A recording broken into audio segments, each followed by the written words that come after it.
Shooting dice, also known as street craps, is a classic gambling game where one player, the shooter, rolls a pair of dice and the other players place bets on the outcome of the roll.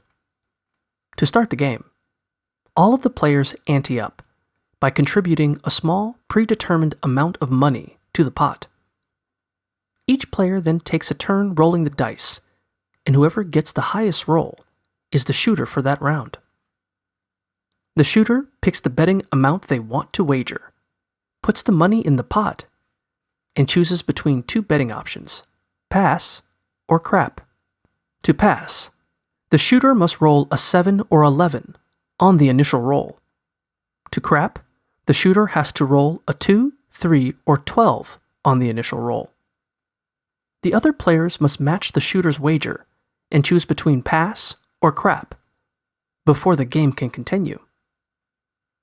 Then, the shooter rolls the dice, and if one of the pass or crap values is reached on the first roll, the game is over and the bets are distributed accordingly to the winners. If the shooter neither passes nor craps out on the first roll, then the number rolled becomes the point. Now, the only values that matter for the rest of this round are the point value and 7. Pass and crap are no longer relevant. The shooter keeps rolling the dice while everyone watches until either the point or 7 is reached. All bets that the shooter would pass are now bets that the shooter will re-roll the value of the point before rolling a 7. All bets that the shooter would crap are now bets that the 7 will be rolled first.